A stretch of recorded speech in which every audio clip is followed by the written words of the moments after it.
ஒரு நாடு எந்த வகையில் இருக்குது, எந்த சிறப்பு அம்சங்களை பெற்றிருக்குது, அது நாடுன்னு தீவா, தீபகற்பமா அல்லது வேற என்னன்னா அப்படிங்கிறது வந்து ஒரு வரைமுறை இருக்குது. அதுக்கு ஒரு வரையறையும் செய்யறாங்க. அது வந்து என்னென்ன அப்படிங்கிறது ஃபர்ஸ்ட் வந்து பாத்தீங்கன்னா முதல்ல பெனின்சூலர் அப்படிங்கிறது, தீபகற்பம் அப்படிங்கிறது. தீபகற்பம் அப்படிங்கிறது வந்து பாத்தீங்கன்னா ஒரு நாடு, அந்த நாட்டை வந்து 4 புறங்களிலுமே கடல் நீரால் அல்லது கடலால் சூழப்பட்டுள்ளது. அது வந்து தீவு. தீபகற்பம் அப்படிங்கிறதுக்கு வந்து பாத்தீங்கன்னா 3 பக்கம் கடலாலும் 1 பக்கம் நிலத்தாலும் சூழப்பட்ட தீபகற்பம். அது அடுத்தது ஐலாண்டு, தீவு அப்படிங்கிறத 4 புறங்களிலும் வந்து பாத்தீங்கன்னா கடல் நீரால் சூழப்பட்டிருக்கிறது அப்படின்னு சொல்லி. எனவே பெனின்சூலர் என்பது தீபகற்பம். இந்தியா ஒரு தீபகற்ப நாடு அப்படிங்கிறது சிறந்த எடுத்துக்காட்டு. தீவு அப்படிங்கிறது வந்து பாத்தீங்கன்னா நம்ம அண்டை நாடான இலங்கை, அதுக்கு வந்து சிறந்த எடுத்துக்காட்ட சொல்லலாம். அது வந்து 4 புறங்களிலுமே நீரால் சூழப்பட்டுள்ளது, கடலால் சூழப்பட்டுள்ளது அப்படின்னு சொல்லி. அதற்கு அடுத்து 3வது வந்து பாத்தீங்கன்னா நிலச்சந்தின்னு சொல்லி தமிழ்ல இருக்கு. அது இஸ்துமஸ் அப்படின்னு சொல்லி தமிழ்ல இங்கிலீஷ்ல சொல்றாங்க, ஆங்கிலத்துல. இஸ்துமஸ் அப்படிங்கிறது என்ன அப்படின்னு பாத்தீங்கன்னா 2 பெரிய நிலப்பரப்புகளை இணைக்கக்கூடிய சிறிய நிலப்பரப்பு அப்படிங்கிறது.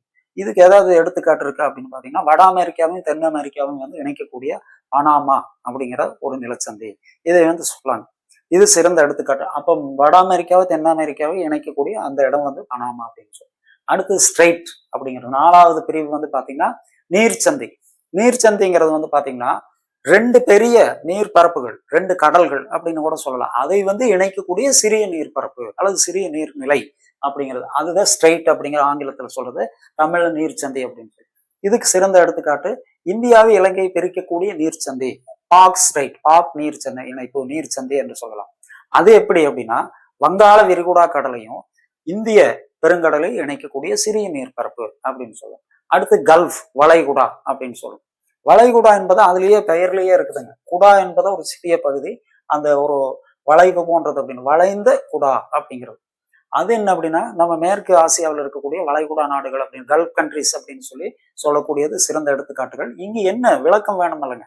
வளைகுடா என்பது அப்படின்னு பாத்தீங்கன்னா இந்த தீபகற்பத்துக்கும் வளைகுடாவுக்கும் அதாவது சிறிய வேறுபாடு தான் இருக்குது. தீபகற்பம்ங்கிறது வந்து இந்த இடத்துல 3 பக்கமும் கடலாலும் 1 பக்கம் நிலம்னு சொன்னோம்.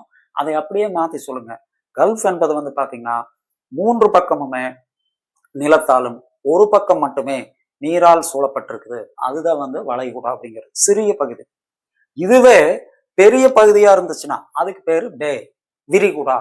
இதற்கு சிறந்த எடுத்துக்காட்டு நம்ம இந்திய நாட்டுல இருக்கக்கூடிய, நம்ம இந்தியாவுக்கு கிழக்கில் அமைந்த எல்லை வந்து நீர்நிலை வங்காள விரிகுடா.